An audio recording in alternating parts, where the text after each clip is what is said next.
like drugs, alcohol, you know, whatever people. It happens to be the mother of all addictions because we need it. You you have to eat. You have to eat.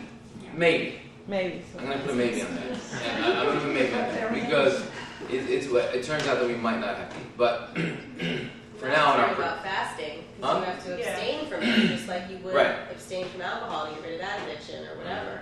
Exactly. Fasting, yeah. Right. One of them, I mean, besides the healing and the restoration of the integrity of the gastrointestinal tract, all that stuff happens from fasting.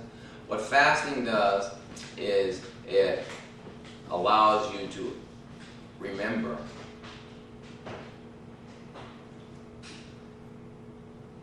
that you are not this body, that you are the indweller, you are the spirit that is inhabiting, who happens to be wearing the body.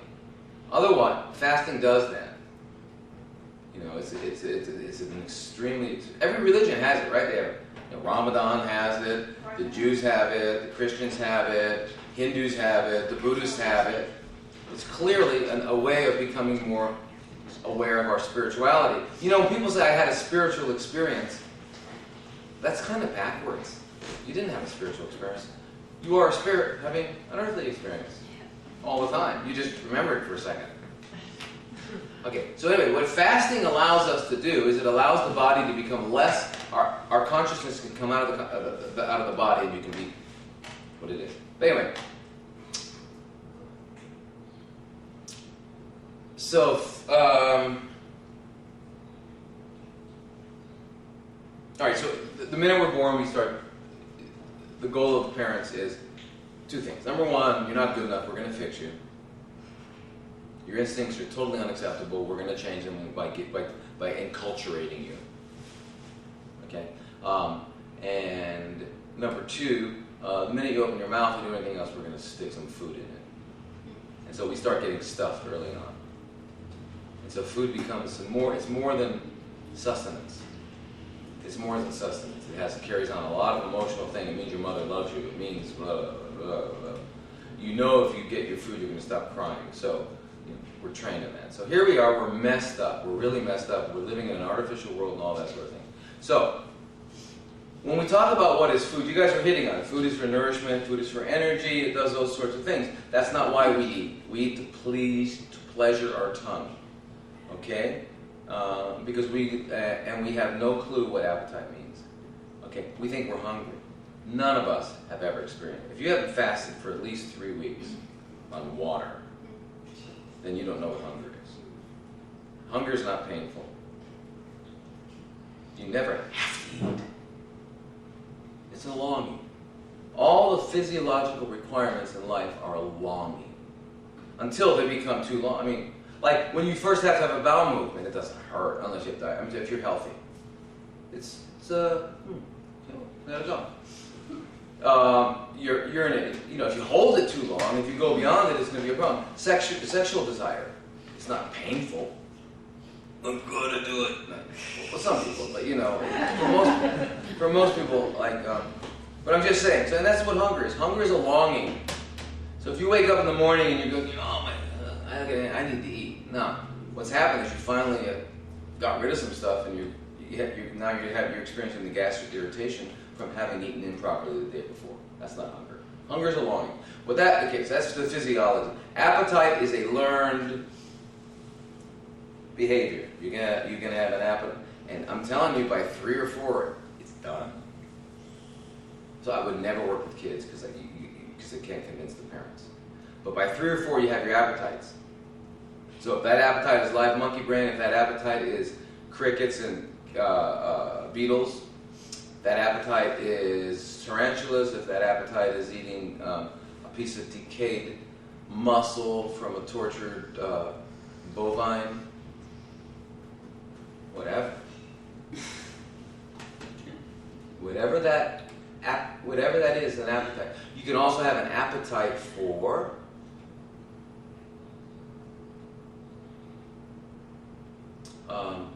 non-food things. You have to understand, appetite is a learned thing. Right? Appetite for wine, appetite for cigarettes, an appetite for peeping through door holes, keyholes, an an appetite for children. You know, so all appetites. There are no good appetites.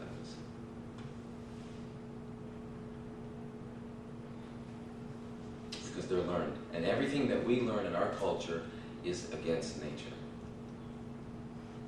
And I don't care what your culture is.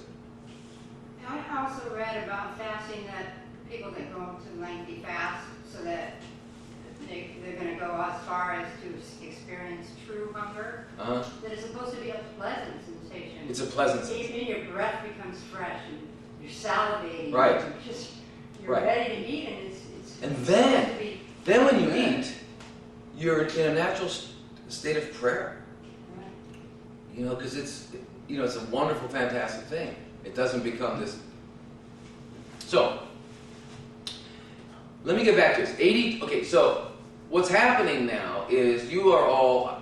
This is like an AA meeting. You know, we should all stand up and say, "Hi, my name is so and so, and I'm an addict." Okay. And most of you are what we call dry drunks. What's a dry drunk? It's the guy who's still an alcoholic but they're not drinking, which means any minute now. And that's what you are. Okay. That's what you are. You're saying what you're doing is not eating the good stuff. Okay? You're not eating it, and you want to substitute it, and you'll look for any reason. I've put a couple people on 80-20 just because they can't eat raw food. It's not true. You cannot pick up my car. You can't eat raw food. So let's change the verb there. Let's call it won't. How about I won't eat it? Okay, it's more honest than I can't. You can't. Now, you're here mostly because you have this condition called cancer. And what cancer does is it starts out small and it starts dividing rapidly. And pretty soon it takes over and it blocks your organ function. And you suffer with pain and all other things and you die. That's what cancer will do.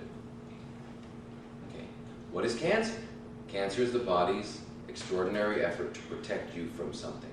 Cancer is a process. It's not a thing. It's a process. Okay? It's a process that the body's trying to help you. Because remember, the body wants to do what? Balance. Balance. Homeostasis, balance. So you slice open your finger, immediately everything in your physiology and your biochemistry is going to heal that wound. That's what it wants to do. Just like water cannot help but roll downhill. Irresistible. Irresistible. So, that's what it is. But in order for that to happen, it's got to have what it needs for that to happen. And so that's why God put us, made this incredible, wonderful planet full of what? Vegetation, water, light. And in every habitat, there are organisms that are part of that habitat. And again, whether you look at us from a religious, spiritual point of view, or you look at us from a scientific point of view, either one points to the fact that we are from the tropics or subtropics. Right? Leakey and his guys, talk about Africa, Northern Africa, and stuff like that. And of course, spirit. The thing about Eden being is probably right near Baghdad. Was near Baghdad. Okay, which it used to be full of lush. So anyway.